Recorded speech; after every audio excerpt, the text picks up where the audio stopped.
Project ChArma. After the performance, we hope you will remain with us for a community conversation and talkback with the artists. Thank you.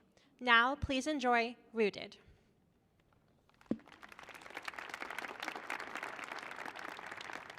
My name is Chris Law.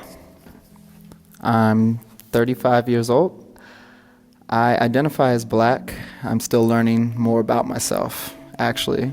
If I were to break it down, I've been told that I have Native American, African American, and Caucasian all up in me. Yeah, that just leaves you with a lot to figure out. Hi there, my name is Greg. I am 28 years old and identify as Black. How I view myself. I see myself as a very charismatic person, someone who has a lot of love, light, energy, positivity, genuity in them, in their spirit. Hello, my name is Chitra. I am 39 years old and I am Indian, was born in India, daughter of immigrant parents who came to this country when I was just 3 years old with my older brother, and my younger sister was born in the States. I consider myself Indian American. My name is Angad. I am 21 years old and I am a British Indian with Kenyan descent. That's something I don't think I previously would have identified myself as. As of recently, I've really become very interested in this topic of mental health and what it means to create a safe space for everyone. And create a safe space for yourself as well. I believe very much that the energy that you put out, you're going to get back.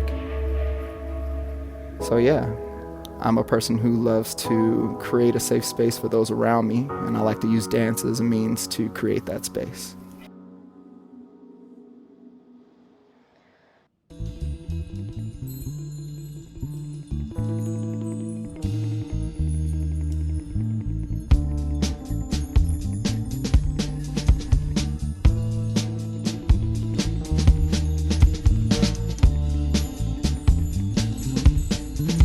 I don't wanna write this down, I don't wanna tell you how I feel right now. I don't wanna take no time to write this down, I don't wanna tell you how I feel right now. Hey, tomorrow may never come. For you or me, life is not promised. Tomorrow may never show up. For you and me, this life is not promised. Perfect man, I'm trying to do the best that I can with what it is I have. I ain't no perfect man, I'm trying to do the best that I can with what it is I have. Put my heart and soul to this song. Yes, yes. I hope you feel me from where I am to wherever you are. I mean Action City. Tomorrow may never come. For you and me, life is not promised. Tomorrow may never appear. You better hold this very moment very close to you right now. Very close to you right now. So close to you right now. So close to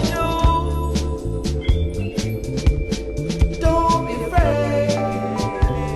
Just let it shine. My homie said, shine your light on the world. Shine your light for the world to see. My hobby said, shine your light on the world. Shine your light for the world to see. My hobby said, shine your light on the world. Shine your light for the world to see. My homie said, shine your light on the world. Shine your light for the world. Sometimes I get discouraged. I look around and things are so weak. People are so weak. Sometimes.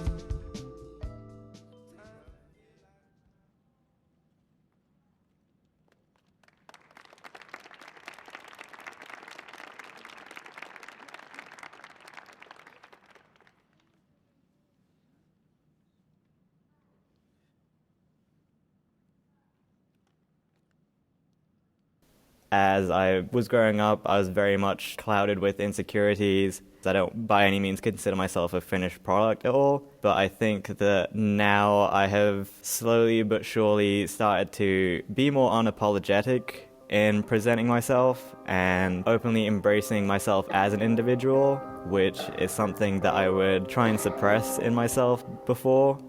It's not only a case of me knowing who I am, but I want the people around me to know who I am. In my life, I feel like I am so pulled into dance because it's my way of speaking about what is on my mind, whether it's something introspective or something to do with the world around me. Having this past of not finding these words, I feel like now that I have found this stability in myself somewhat, I am now able to use this outlet to forward these words that have always been floating around in my head. So I think through all facets of my life, one thing that I just want to be known is that I'm trying. Yeah, I feel like it's really easy to pass by someone and assume you know what's happening and what's going on, but everyone's kind of fighting their own battles, and in my case, I just want it to be known that I really am trying. I just don't want this idea of laid back sort of attitude being thrown at me or this apathetic attitude, because I feel like it really just comes back to I'm taking it step by step and I really am trying at every step. To sum up the challenge, it would really come down to 2 words, which is just being heard. I often find myself screaming or crying, like, listen to me. That's not how I want to be heard. I want to be heard naturally.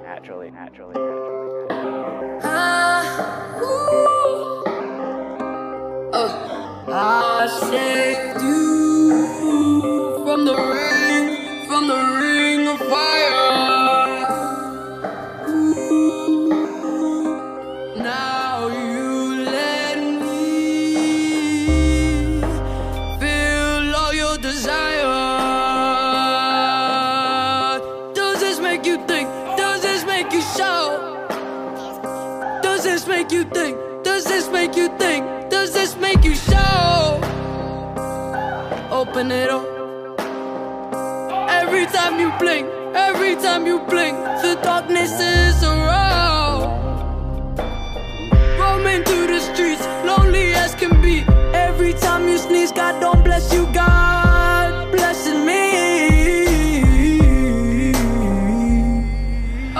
And don't be walking all alone, 'cause His heart's so impure, just like yours. Don't be walking all alone, don't be walking all alone, don't be walking all alone. Name somebody like me. Oh, tell me who sings to you like me. Oh, name somebody like me. Oh, tell me who sings to you like me. Ooh.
now, I view myself as a father, I'm a husband, I'm an artist, I'm a caring person. I view myself as a work in progress. Dance, actually, I'm gonna be honest, it was a punishment at first. My mom and dad got a divorce, and I was carrying a lot of anger going into my 8th grade school career. I ended up getting into a fight that was really intense situation. I was out playing basketball with my cousin, and I ended up falling into an altercation with another kid that was playing basketball with us. Things got heated, we got into a fight, and it ended with me actually getting arrested. It translated to people sort of distancing themselves from me. It made me believe that I was a bad person. It made me feel like, okay, you know, I'm just one of those people that aren't supposed to have a good life. Fast forward to dance. The next summer after, my mom actually enrolled me into a summer performing arts program. I walked around like I was too cool to do any of it and didn't talk to anybody. And then the directors, they came up to me one day and they're like, you know, you ain't fooling me. Why don't you just give it a try and we'll see how this goes? So I was like, all right, fine. I give it a try. I end up liking it and end up winning a couple awards. And then from there, yeah, I kind of stuck with it. I dance now because it's my therapy. It really centers me. It allows me to sort of be me. Dance is a gift. It continues to reveal a lot of different aspects of myself that I would not have known had I hadn't come across dance. It was through dance that I met my wife. It was through dance that, you know, I was able to learn about hip hop. It was through dance that I was able to meet a lot of interesting people who share the same sort of love for art that I do. It allows me to dialogue with people, and it's now become a tool where I can make a difference. As simple as it sounds, I just like people to know that I'm genuinely positive because I feel like that is my strength. I'd say everything is sort of concerning me about the times that we're living in now. Choose wisely. Yeah, I think it takes a strong person to be positive amongst all the chaos that we see. So at a point right now where if you aren't producing, if you aren't proving that you're important to society, then society deems you as no good. It's sort of the age of production over people. Producing over people. Life can bring much pain. There are many ways to deal with this pain. Choose wisely. Will I fall? Will I fly? Heal my soul, fulfill my high. Cross my heart and hope to die with my slide of devil's spies. Count it up, count it up, count it up, count it, count it up, count it up, count it up, count it, count it up, count it up, count it up, count it. Count it up, count it up, count it up, count it, count it up, count it up, count it up, count it, count it up, count it up, count it up, count it. I know that it's difficult. I'm stacking this paper, it's sorta habitual. I blow the residual and fucking your bitch like it's part of my ritual. Part of the visual, but money you give me a heart on it's typical. I wanted it physical, $1 million I count up in intervals. Without it I'm miserable, don't wanna fall off so I'm all in my bag. Thinking God like it's biblical, I know it's gonna solve every problem I have. I bought on the principle, remember the teachers was all on my ass. Now look all of them pitiful, and all of a sudden I'm so good at math. Count it up, count it up, count it up, count it, count it up, count it up, count it up. Count it, count it up, count it up, count it up, count it. Can't take it when you die, but you can't live without it. Count it up, count it up, count it up, count it, count it up, count it up, count it up, count it, count it up, count it up, count it up, count it. Can't take it when you die. Oh no, don't stress. Big bills, big bills. I fell in love with big wheels and quick thrills. My niggas running tip drills. Can't sit still. Don't give a fuck if it kills. It mixed well. I'm only counting big bills, big bills. I fell in love with big wheels and quick thrills. My niggas running tip drills. Can't sit still. Don't give a fuck if it kills. It mixed well. I'm only counting. If I have to reflect on who I am as a person, I have to say. I know that I can say a lot more and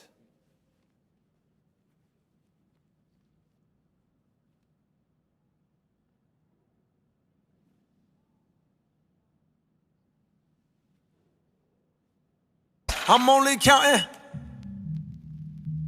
If I have to reflect on who I am as a person, I have to say it ties deeply to my parents' experience bringing us up here in this country. My family and I moved to Pittsburgh.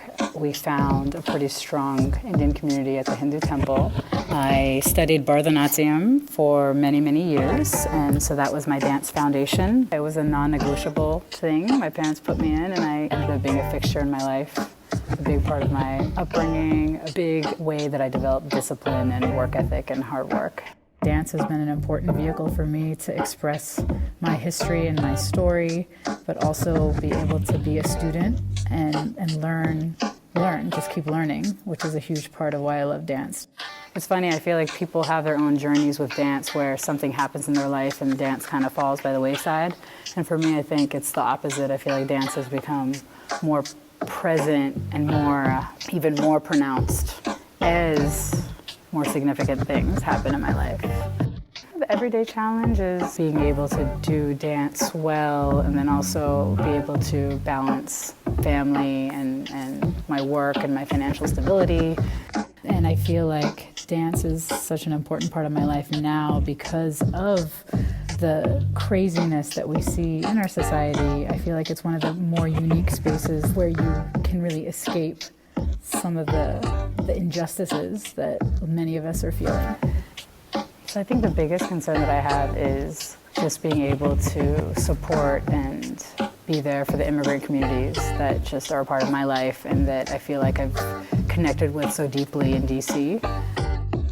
You know, we just moved back here and I just really want my children to be kind, connected, and community-minded people. And I just feel like here, since we have the community here that we've nurtured and built up over the years, that I just can't take that kind of stuff for granted, and I want to really definitely be present for those relationships and see what I can do to give back as much as possible. If I reflect on myself as a person, I really want to find a way to be able to protect our communities and to give back through my dance, through my art, and just through my relationships with people, and to just try to keep that at the forefront of everything I do, given where we are right now. Just the fear and the uncertainty and just the horrifying actions of this administration and just, you know, locally what's been happening. And so I just find myself needing to play an important role. Not really sure how, but finding my way in small ways through dance, through community, through relationships, you know, being the best kind of person I can. You might win some, but you just lost one. You might win some, but you just lost one. You might win some, but you just lost one. You might win some, but you just lost one. You might win some, but you just lost one. Now, how come your talk turned cold? Gain the whole world for the price of your soul. Trying to grab hold of what you can't control. Now you off lost with a sight to behold. Wisdom is better than silver and gold. I was hopeless, now I'm on hope roll. Every man wanna act like he's exempt. Need to get down on his knees and repent. Can't slick talk on the day of judgment. The movement's similar to a serpent. Try to play straight, how your whole style been. Consequences, no coincidence. Hypocrites always want to play innocent. Always want to take it to the full out extent. Always want to make it seem like good intent. Never want to face it when it's time for punishment. I know you don't want to hear my opinion. There come many paths and you must choose one. And if you don't change, then the rain soon comes. See, you might win some, but you just lost one. You might win some, but you just lost one. You might win some, but you just lost one. You might win some, but you just lost one. You might win some, but you just might win some, but you really lost one. You just lost one. It's so silly. How come when it's all done, did you really gain from what you done? It's so silly. How come you might win some, but you really lost one? You just lost one. It's so silly. I know that I can say a lot more and mean a lot more with my movement. Previously, the reason I danced was because through the dance community, it was my vehicle to inspire people, to get people to understand joy, understand loving themselves. Now that I have taken a small step back from the community, It's something that belongs to me now. I use it to speak. I use it to speak to myself. I use it to speak to my universe. I use it to create beautiful things. I use it to calm myself. I use it to say how angry I am. It's my language and I don't know how to say anything else. A challenge that I'm facing today is feeling worthy, feeling valid, feeling like I'm an adult and a whole person. 2 years ago, once my boyfriend left me, I went to this kind of recluse. I didn't know how to speak. I didn't know how to verbalize accurately. So then I just kind of stopped speaking with meaning, saying things that I meant. So now I struggle with feeling social. I struggle with knowing how to talk to people, knowing how to be in a social setting comfortably, feeling like I'm not able to exist in a social setting how I would like, how I imagine other people are, is something that, hurts. And I don't know how to kind of break that down. It's not knowing how to talk to people, not knowing how to hold a conversation, not knowing how to do things that can fulfill me. I'd like to travel, I'd like to explore my life, but I feel like I don't know how. I don't know if I have the tools. I understand that I am probably in my own way. So I've been doing a lot of trying to step past myself, step through myself, break myself down in a healthy way, trying to get to a person that is more representative of who I want to be. A major concern is that my people are dying left and right for no reason. Black people, queer people, trans people. I remember years ago that, feeling fear of stepping outside, presenting myself how I wanted. I would create this story of being attacked, being gay bashed, but I could easily rationalize to myself that I was making that story up and that I was safe. But what's terrifying, what's absolutely terrifying is that now it's a reality. A black woman, Nia Wilson, was stabbed to death in a subway for no reason. I take the metro every day. So being black, being visibly queer, who knows if that's reason enough for somebody, People don't need a reason at all. It's terrifying that I could be a reason and that it could be me next. I think what's really important about who I've become is that it wasn't on accident. There were a lot of choices, a lot of things I did on purpose to be who I am. I had to find a way to be happy because I was very unhappy before.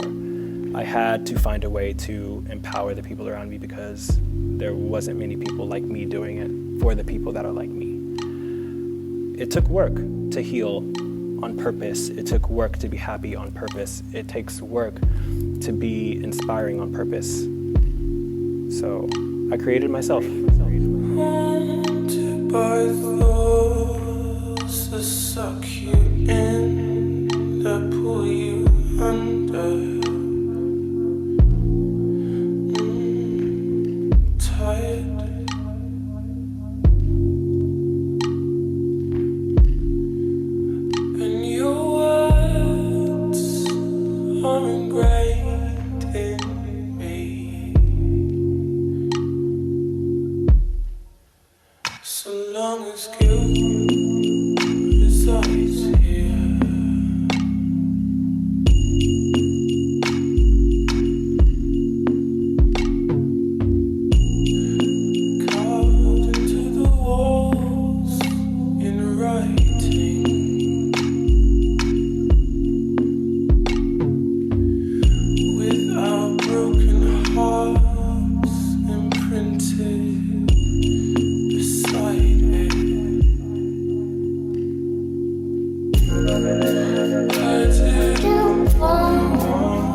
can't say everything is sort of concerning me about the times that we're living in now. Yeah. I feel it could honestly be rephrased as what isn't concerning me about the times we're currently living in, especially being in the youth and growing up during the time. My wife and I, we're actually raising our 2 daughters now. And with the intense climate that's going on now, it's like I easily have friends that tell me all the time, oh man, I can't imagine having kids. A major concern is that my people are dying left and right for no reason. Black people, queer people, trans people. Is it getting that intense where it's like there's nothing you can do to really protect your children? It's really, just a concern of how much further will this go and how many more people will have to suffer as a result of this polarization. When can we even start putting a brake on what seems to be unfolding day by day? So I think the biggest concern that I have is just being able to support and be there for the immigrant communities that just are a part of my life and that I feel like I've connected with so deeply in DC. Just given the various policies that we're seeing in play. So being black, being visibly queer, who knows if that's reason enough for somebody, you know? People don't need a reason at all. It's terrifying that I could be a reason and that it could be me next.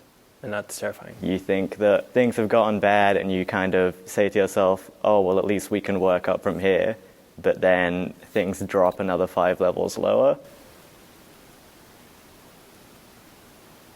I think it's actually very needed. As simple as it sounds, I'd just like people to know that I'm genuinely positive because I feel like that is my strength. It took work to heal on purpose. It took work to be happy on purpose. It takes work to be inspiring on purpose.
Hello, my name is Sarah Beth Oppenheim. I'm a friend and colleague of Chris Law, and I want to get this talkback started with one thing.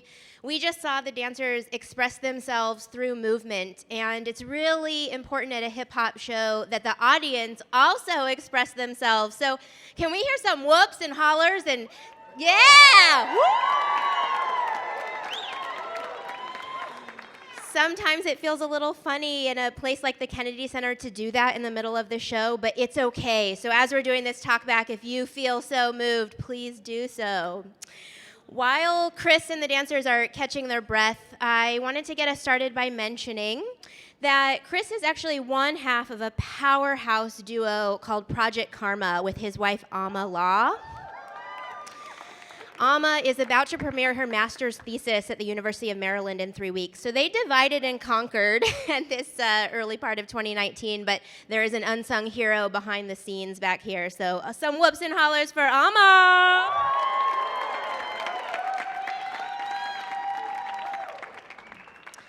Great. So as the dancers feel, there's one that I know can feel ready to, yeah. So Chris called me last week, and he said, you know, Sarah, my work exists so much in conversation with community, in conversation with national issues, and it feels, in conversation with the dancers in the room as you're making the work, and it felt really important to include that kind of conversation or that kind of spirit of making the work as part of tonight's event.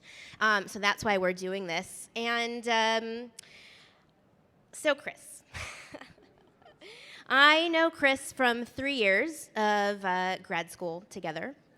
And it was there that I learned from Chris not only about the cultural significance of hip hop and the deep-seated meaning, the safety net, the launch pad it provides dancers from all walks of life, but I also learned about the incredible joy of actually doing hip hop. And my gateway move was a step called the jack. So I wanted to ask Chris to talk a little bit about that move and then actually take us all through a tutorial. Well, the jack actually came out of house culture. Yeah, like a little before hip hop, you know, when we were breaking away from disco, a DJ by the name of Frankie Knuckles, he actually started mixing all types of music together, and he was convening people into a space in Chicago called The Warehouse. In this place, the jack came about because it was packed in this place. I've heard from my mentors, people like JoJo Diggs, she's from VA, Junius Brickhouse, Urban Artistry. Definitely, they've taught me that, you know, it was so packed in this place that you didn't have any room to run around at all. Everybody was literally just shoulder to shoulder right here together. So the jack was like the heartbeat, the groove that everybody was feeling together in the club. So if I can get y'all to y'all feet for a second. Or from your chair. And if you're watching the live stream, do it with us too. Absolutely. So the jack can be you. There we go. It's done the house music, the jack. Any groove you want to do, whether it's a soft jack, hard jack, if you want to get really, really energetic with it or just keep it sort of just near yourself. You go, 1.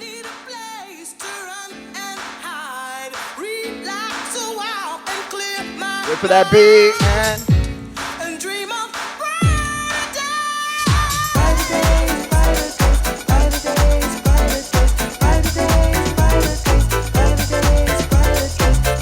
feeling so blue. Oh, what should I do? What should I do? Try to make things alright, but they turn out wrong. That's it, y'all got it.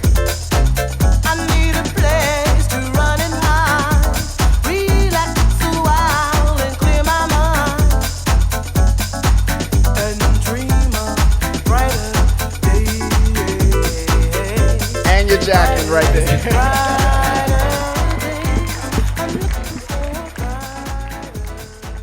So thank you, big thank you to my mentors who taught me about house culture and what it means to convene in a space and be one with others. Okay, so I want to break that down a little bit, like what we all just experienced together. Are any of you giggling a little bit right now or feeling this like vibration inside? That is what the jack does to you. It gives you that same feeling of joy of when you're laughing. And there's something else about the jack that has this rocking motion, this back and forth, this idea of you and me and conversation. And conversation seriously informs Rooted. So I wanted to know if you could talk to us a little bit about how conversation informs this piece and your work in general. Definitely. So Rooted, actually, it was therapy for all of us. I think just considering the times we live in nowadays in DC, we're obviously in a shutdown right now that's affecting a lot of families and a lot of people. Just coming into DC today, for example, the Kennedy Center, you notice there's just a little less traffic. And it's like, while you're making your way and navigating your way through DC quicker, it's just like you can't feel good about it at all. Rooted, coming back to rooted was what you do for yourself to actually get through the day, the week, the month, the year. You know what I mean? Like what music brings you through your everyday life and your everyday navigation through your work week, through taking care of your families, through navigating the world as youth, as a college student, as a mother, a father, as somebody who is discovering their gender identity, as somebody who is queer, LGBTQ, whatever you place it, whatever title you take on it, what do you do to keep yourself positive through all your hardships? So we had a lot of conversations about, what we do to strengthen ourselves, empower ourselves in the midst of all the chaos. Hip hop is really rooted in that. It's really about finding positivity amongst the chaos. It comes from a very disenfranchised community in the Bronx. Another DJ Cool Herc, he brought together a combination of music and had house parties. Sometimes these parties paid people's rent. They contributed to pay their rent. Sometimes it was just there to get people positive and get them looking forward to the future as the new school year was coming. But what have you, these were sort of communities that came together and they celebrated the music. So Rooted was sort of our examination of how we do that today. Though the entire work starts by each of the dancers, we hear the interview material about you stating your identity. And a little bit later in the work, we hear about one of your concerns being that the world feels like it's putting production over people. So I'm wondering, dancers, if one, you can introduce yourselves, and two, if you can talk a little bit about how, like being at the avant-garde, like stepping out with your identity, like how hip-hop plays a role in that, how this whole genre allows you to do that and find your rootedness through celebrating that. Do you want to start? Yes. Hi, my name is Greg. Nice to meet you all. Hello. Hey. I forgot the question. I'm sorry. If you can talk a little bit about the connection between hip hop and your identity and how you're using those, how that they inform each other. Sure. Okay, so my identity, I think more recently I'm starting to see myself through the lens of the environment around me. I think previously I just saw myself, Greg, as the black queer person living in this environment. But I think now I get to examine myself against this person, against our political environment. So I see myself through a completely different lens than I have before. So I think it's really interesting how music plays kind of a part in that. I think hip hop isn't typically my first genre, but R&B, it gives me, I think, sometimes when I don't get to dance, there's someone who sings it the way I feel, and I think being able to hear that, being able to sit in my seat on the bus, being able to just feel it in my spirit gives me a sense of freedom and liberation, so yes.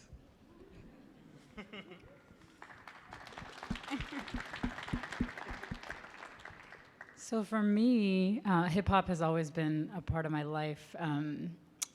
I guess just in terms of dance and it being a passion, my foundation was in Indian classical dance. And during college, I fell in love with the culture of hip hop. And it's like, I guess I would just call it like a deep addiction. I feel like it's really shaped so much of my life. It is an escape for me. It is a form of therapy, I would say. And it just does allow me to connect with a community. And I think that's the biggest part. I think when I connected to hip hop, it was through parties and through social environments where I was able to meet and connect with people and forge friendships. So that's where it started for me. It didn't start with learning how to do, a step or a technical movement. It really started with social culture. And so with that, it just became something that I couldn't let go. And so it was definitely through that I met my husband, I met some of my closest friends who are here. It was through the culture of community, through that music, through that culture that really bonded me to it. So that was first and foremost. And then, I've kind of gone on my own journey with it, learning different styles, dance forms, but finding ways to connect it back to who I am as a person, with my identity, with my Indian classical foundation. So that is my journey right now. Where I am is trying to explore how I can bring those two forms together, but as a social piece, as a community piece, and just as something that is just always going to be a part of my life. It's something that I just need always. So that's a little bit about my connection. My name is Chitra.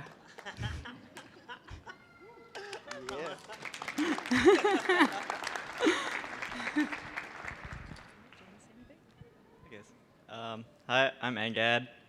I think, to come at it from like a slightly different perspective, being a college student, and of course being a student, like your day-to-day is always learning something new, whether it's in a lecture, in a dance class, it's always about learning something new and applying yourself to that.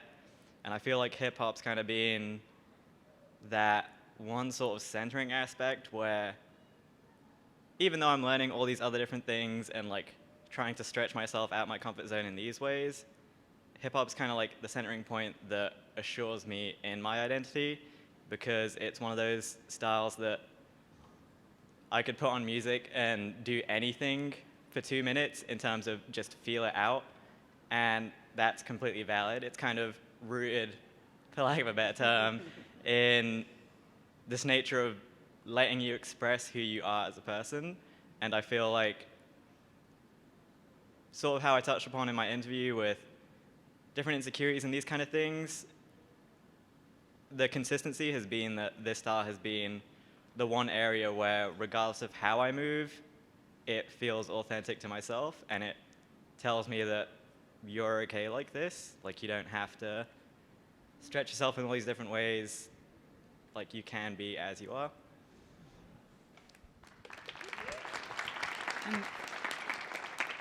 And the only thing I would add is that, as Angad said, I feel like hip-hop is one of those dance forms that just allows you to put you into it, and that's encouraged. So, when you talk about b-boy culture, there's, their background is infused into the dance style. So whether they are of Latin descent or from a different background, so that is encouraged, and that makes you unique, and that makes you stand apart. And so I feel like that's one thing that I really love about it. It allows you to put who you are as a person into the movement. Beautifully articulated, all of you. Thank you. I want to finish by doing one more thing together. And I preface this by saying Chris was talking about last night in rehearsal that he did not set out to make an overtly political work this time around, that he was literally interested in the bare bones. Literally, what do you do to cope in these times through the lens and practice of dance? But we went to grad school together, and we talked about context a lot. And in light of the fact that there are, for instance, 2 separate women's marches happening here in DC tomorrow, it really made me, it really made me look at the work, looking for how there's solidarity in difference. And there's this really beautiful image in the piece in the second section where all 4 of you are in line. I'm wondering if you can take that just at the foot of the stage now, that line.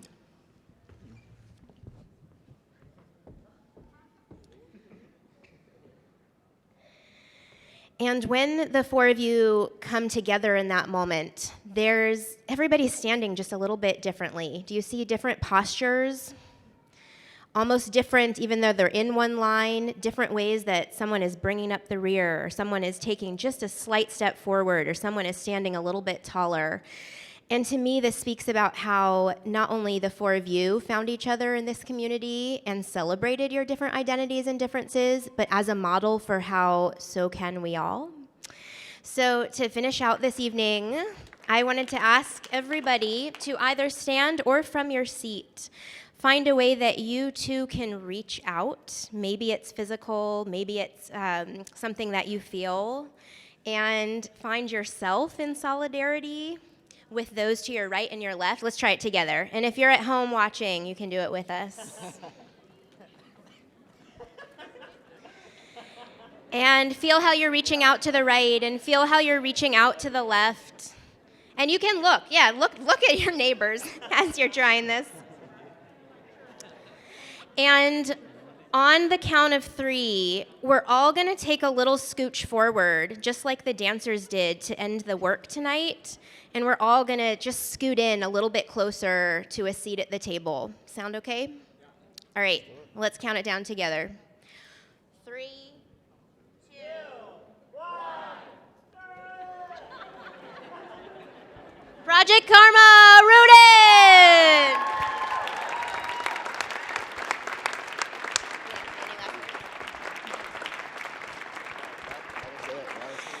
Thank you so much. You can find more about Project ChArma at Project ChArma on Instagram. So at Project ChArma, it's going to be, look us up on Instagram. Yeah.